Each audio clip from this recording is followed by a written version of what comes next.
नमस्कार, मी पूजा गुरुकिल्ली यशाची मध्ये आपल्या सगळ्यांचं स्वागत। आजचा आपला विषय आहे नातेसंबंध आणि त्यावरील उपाय। आणि या विषयावर आपल्यासोबत चर्चा करणार आहेत आणि आपल्याला मार्गदर्शन करणार आहेत आचार्य सुनील कुमार। आचार्यजी, सगळ्यात आधी आमच्या कार्यक्रमामध्ये आपलं मनपूर्वक स्वागत। नमस्कार, प्रणाम। चर्चेला सुरुवात करण्याआधी मी आचार्यजींची थोडक्यात ओळख करून देते। आचार्य सुनील कुमार हे गेली 22 वर्ष भाग्य परिवर्तनाच्या माध्यमातून घरातील प्रत्येक अडचणींवर योग्य आणि फलदायी मार्ग दाखवत आलेले असल्यानं संपूर्ण महाराष्ट्रासह अमेरिकेत कॅलिफोर्निया, दुबई पासून देशात दिल्ली, गुडगाव, हैदराबाद, गोवा आणि इंदोर तसंच महाराष्ट्रात छत्रपती संभाजीनगर, पुणे, नाशिक, मुंबई इथे त्यांची सेंटर्स आहेत। आपणास आपल्या कुठल्याही प्रकारच्या समस्यांवर हमखास उपाय हवा असल्यास स्क्रीनवर दिलेल्या फोन नंबरवर संपर्क साधून आपलं शंका निरसन तुम्ही करून घेऊ शकता। चला तर मग आजच्या आपल्या विषयाला लगेचच सुरुवात करूया। आचार्यजी, ज्या पद्धतीने मी म्हटलं की आजचा विषय फार महत्त्वाचा आहे की नातेसंबंध आणि त्यावरील उपाय। खरं बघायला गेलं तर प्रत्येक घरात म्हणजे कितीतरी घरात पती पत्नींमध्ये वाद असतो। त्या दोघांमध्ये बऱ्याचदा असं आपण बघितलेलं गेलंय की प्रत्येक गोष्टीवर किंवा प्रत्येक विषय एकमेकांना पटत नाहीत। काय सांगू शकता, काय कारण असतं, हे नातेसंबंध कसे सुधारले गेले पाहिजे? सगळ्यात आधी नाते संबंध बद्दल मी एकच सांगतो, जहां सुमति तहां संपत्ती नाना और जहां कुमति तहां विपत्ती निदाना। जर एकमेकाशी भांडणं आणि घरात ग्रह कलेश, प्रेम नाहीये, सन्मान नाहीये, मग लक्ष्मी कधीच टिकणार नाही। आणि नंबर 2, तुमचा मानसिक तणाव दिवसोदिवस अजून वाढणार आहे। त्यासाठी तुम्ही सगळ्यात महत्त्वाचा हे विचार केला पाहिजे की याच्या मागे कारण काय। कुंडलीमध्ये जर आपण बघितलं तर कुंडलीचं जे पंचम स्थान आहे तो प्रेम भावच्या कारण आहे। जर नवरा बायको किंवा नातेवाईकांमध्ये जे प्रेम नसतं तर वेगळे वेगळे कारण असतात। पण जर तुमची कुंडलीमध्ये पंचम स्थान जर चांगलं नाहीये आणि पंचम स्थानमध्ये जर दोष आहेत तर 100% घरात खूप भांडणं राहणार। त्यासाठी एक खूप जबरदस्त उपाय मी तुम्हाला सांगतो। घरी येताना तुम्हाला रोज जेव्हा तुम्ही संध्याकाळी घरी येतात तर त्या काळात तुम्हाला काय करायचं, येताना तुम्हाला बाहेरून काही फल हे नक्की घेऊन यायचं। आणि नंबर 2, जे तुमचा बेडरूम आहे एकदा चेक करा। अग्निकोणमध्ये जर तुम्ही वास करताय म्हणजे साऊथ ईस्ट कॉर्नरला जर तुमचा बेडरूम आहे तर तुमचा राग खूप वाढणार आहे। आणि जर असेल तर तुमच्या बेडरूमची दिशा त्याला चेंज करून घ्या किंवा बेडची पोझिशन चेंज करून घ्या।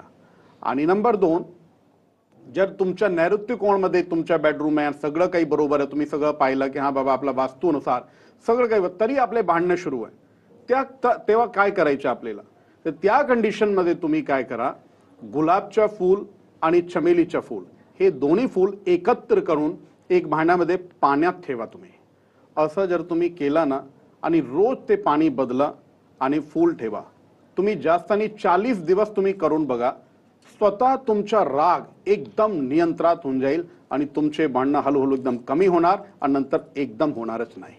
नक्कीच। बऱ्याच वेळेला आचार्यजी असं असतं की पती पत्नीमध्ये वैयक्तिक अशी भांडणं नसतात, मात्र दुसऱ्याचा हस्तक्षेप झाला त्यांच्या संसारामध्ये की ती भांडणं वाढत जातात। याचं नेमकं काय कारण आणि तो सुद्धा आपण कमी करू शकतो का, हस्तक्षेप आपण कमी करू शकतो का, आणि त्यानंतरची भांडणं काय? तुमचं म्हणणं असं आहे की कधी कधी काय असतं की जे घरचे लोक आहेत ते घरचे लोकांमुळे कधी कधी आपलं भांडण नाहीये पण लोकांमुळे भांडणं होतात। त्यासाठी एक काम नक्की करा, सगळ्यात महत्त्वाचा प्रश्न, भांडणाचं मूळ कारण काय, त्या विषयावर एकदा तुम्ही गांभीर्याने चर्चा करा आणि त्याचं समाधान।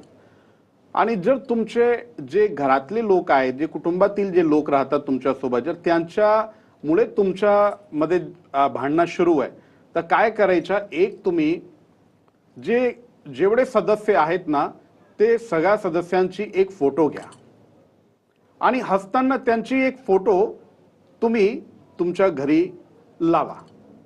जर सगळ्या लोकांची फोटो तुम्ही हसताना म्हणजे जे आपली हसली मुद्रा आहे ना, तर हसली मुद्रामध्ये जर तुम्ही फोटो लावले तर त्या लोकांमुळे तुमच्यामध्ये भांडणं होणार नाही।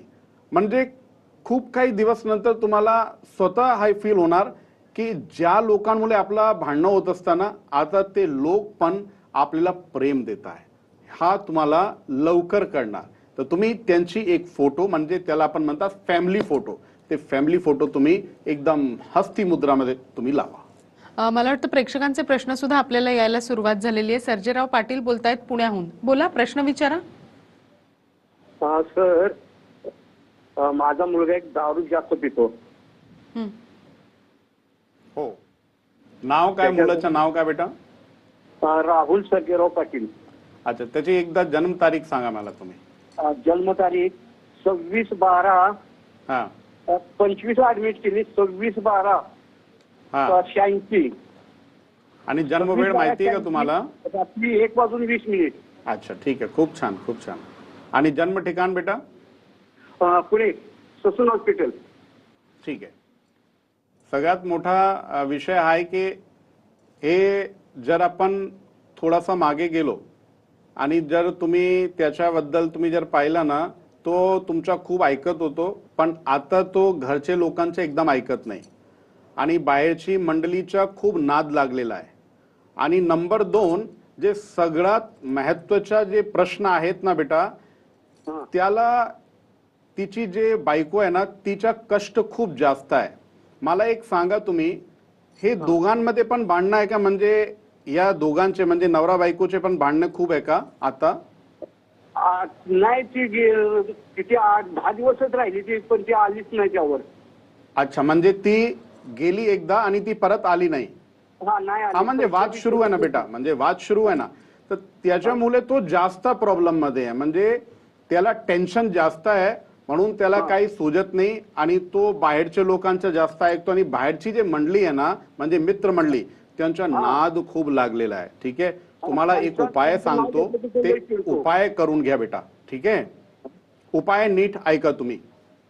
काय करायचं, ह्या दोघांचे म्हणजे तुमच्या मुलगाचा आणि तुमची सून, हे दोघांचे जे लग्नाचे जे फोटो आहे ना, ते फोटो घ्या. ठीक आहे, आणि फोटोच्या पाठीमागे 6 नंबर लिहायचे तुम्हाला आणि उत्तर दिशामध्ये ठेवा. ठीक आहे, नंबर 1.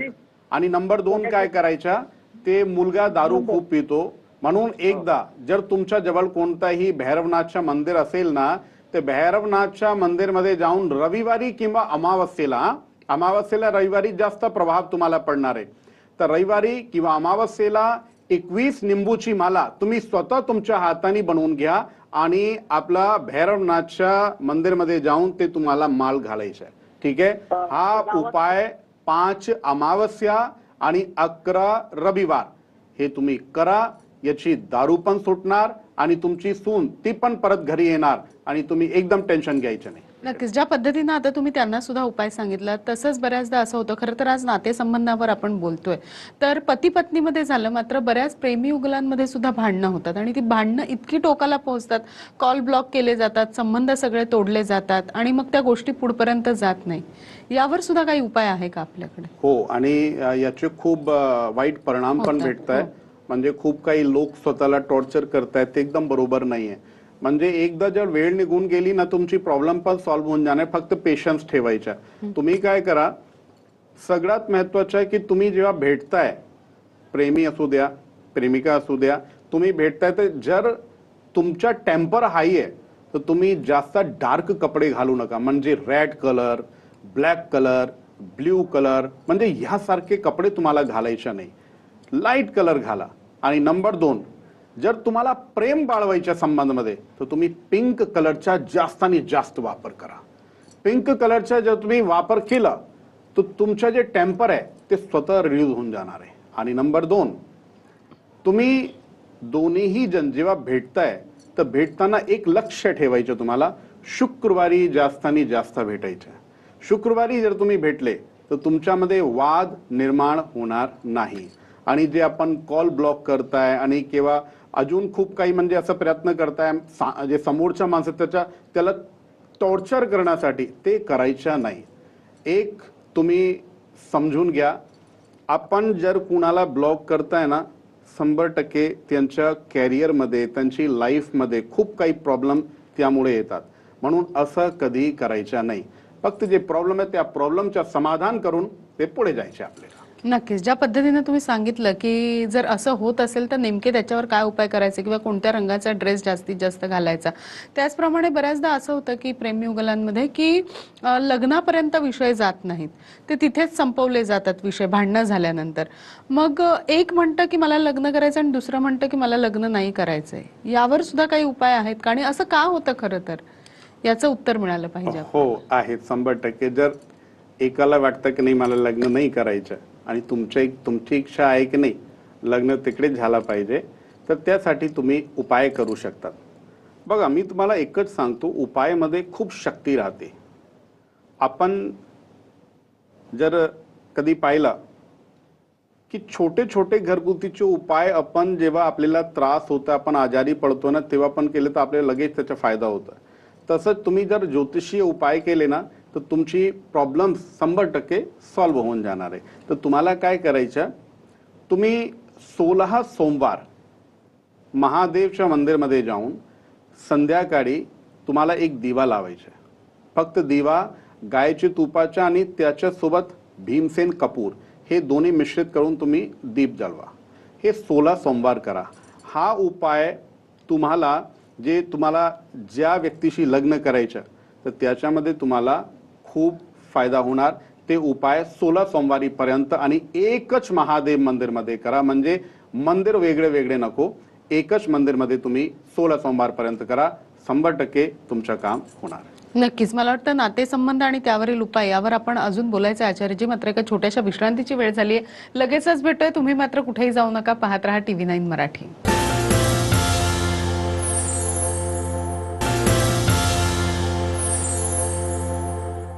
कार्यक्रमामध्ये आपल्या सगळ्यांचं पुन्हा एकदा स्वागत.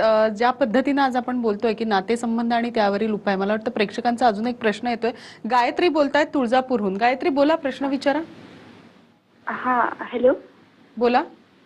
हा मला प्रश्न विचारायचा होता की मला करिअरमध्ये सारखं अडचणी येत आहेत. मी गव्हर्नमेंट जॉबसाठी तयारी करते. तुमची जन्मतारीख सांगा बेटा. 6/9/2003. 10/9/2001 आणि जन्मवेळ 6/9/2001 आणि जन्मवेळ काय आपलं? हॅलो. जन्मवेळ सांगा. जन्मवेळ जन्मतारीख 6/9/2003. अच्छा, 6 सप्टेंबर 2003. ठीक आहे. ठीक आहे. 2:30 PM. म्हणजे दुपारी. ठीक आहे. आणि जन्म ठिकाण काय आपलं बेटा? टेंभुर्णी, महाराष्ट्र. तुमचा प्रश्न आहे की बाबा आपल्याला सरकारी नोकरी भेटणार की नाही. ते सरकारी नोकरी भेटण्याची शक्यता खूप जास्त आहे. तुम्ही सरकारी नोकरीकडे लक्ष द्या, परिश्रम करा आणि सरकारी नोकरीचं जे वेळ आहे म्हणजे तुम्हाला कधी भेटणार ते 2025 एप्रिल पासून आणि 2026 नोव्हेंबर पर्यंत योग खूप प्रबल आहे. तर या काळात तुम्ही जास्तीत जास्त प्रयत्न करा तर तुम्हाला सरकारी नोकरी भेटून जाईल. काही टेन्शन घेऊ नका. आणि तुम्ही काय करा, 16 गुरुवारी उंबराच्या झाडाखाली जाऊन तुम्हाला एक दिवा लावायचा आणि दिवामध्ये एक तुम्ही गुळचा खडा टाका आणि 3 प्रदक्षिणा तुम्हाला करायच्या. दिवा जाळताना तुम्ही फक्त एक प्रार्थना मनात ठेवा की हे देव माझी नोकरी लवकर लावू द्या. अशी प्रार्थना करून तुम्ही दिवा लावला, प्रदक्षिणा केली. 16 गुरुवार हे तुम्हाला नेमकी करायच्या. तुमची नोकरीची शक्यता अजून वाढून जाणार आहे आणि लवकर तुमची नोकरी लागणार. नक्कीच. ज्या पद्धतीनं गायत्रीनं आपल्याला प्रश्न विचारला आणि त्यावर सुद्धा तुम्ही वेगवेगळे उपाय त्यांना सांगितले, तसंच आता आपण ब्रेकवर जाण्याच्या आधी प्रेमी युगलांबद्दल बोलत होतो. बऱ्याचदा असं होतं त्यांच्यामध्ये की एका घरातली व्यक्ती तयार असते किंवा एका घरातल्या जी माणसं असतात ती तयार असतात लग्नासाठी, मात्र इतर माणसं तयार नसतात किंवा दुसऱ्या घरातली माणसं तयार नसतात लग्नासाठी. मग अशा वेळेला हे सगळं सोडवण्यासाठी नेमके काय उपाय त्या लोकांनी करणं आवश्यक असतं? कशातनं तोडगा निघू शकतो? खूप महत्त्वाचा प्रश्न आहे. प्रश्न करताना जर तुम्हाला पॉझिटिव्ह उत्तर घ्यायचं आहे तर तुम्हाला मी एक प्रॅक्टिकल प्रयोग सांगतो. काय करा, म्हणजे सगळं जर तुम्ही कधीही प्रश्न केला आणि तुम्हाला प्रश्नाचं उत्तर पॉझिटिव्हली भेटणार हे शक्य नाही आहे. तुम्हाला काय करायचं, प्रश्न करताना सगळ्यात आधी हे बघून घ्या शुक्ल पक्ष असला पाहिजे. कधी? शुक्ल पक्ष. शुक्ल पक्षमध्ये तुम्ही तुमच्या घरी तुम्हाला ज्या माणसासोबत प्रेम आहे त्याच्याबद्दल तुम्ही घरी शुक्ल पक्षमध्ये आणि शुक्रवारच्या दिवशी तुम्हाला विचार करायचा, शुक्रवारच्या दिवशी तुम्ही सांगा. नंबर 2, एक ट्रायल घ्यायची तुम्हाला. प्रश्न करताना त्यांच्याशी जर तुम्हाला बोलायचं आहे, विचारताना तुम्हाला एक लक्ष द्यायचं. तुम्ही एकदा चेक करून बघा, हे आपले 2 स्वर असतात, म्हणजे आपला दाहिना आणि बायना. ठीक आहे, तुमचा जर बाया स्वर चालू आहे तर तुम्हाला उत्तर पॉझिटिव्हली भेटण्याची शक्यता वाढून जाते. तर त्या काळात एक तुम्ही चेक करून घ्या की तुमच्या उत्तर असं तुम्ही जर केला ना तर तुम्हाला कळेल की एक स्वर आपला चालू आहे आणि तो जर बाया असेल तर तुम्ही प्रश्न विचारा. आणि प्रश्न विचारताना तुमचं जे तोंड आहे ते उत्तरकडे करा. उत्तरकडे तोंड करून जर तुम्ही त्यांना विचारला ना ते तुम्हाला पॉझिटिव्हली उत्तर देणार, याची शक्यता वाढून जाते. तुम्ही हा प्रॅक्टिकल एकदा करून बघा, पॉझिटिव्ह उत्तर तुम्हाला भेटणार आहे. बऱ्याचदा असं होतं आचार्यजी की एकमेकांवर जेव्हा प्रेम असतं त्यानंतर घरातना संमती मिळणं खूप कठीण होऊन जातं. आई वडिलांची असेल, घरच्यांची असेल. मग ही संमती मिळवण्यासाठी नेमकं त्या लोकांनी, त्या दोघांनी काय करणं आवश्यक आहे किंवा कशा प्रकारे आपल्याला ही संमती मिळू शकते, याबद्दल काय सांगता येईल तुम्हाला?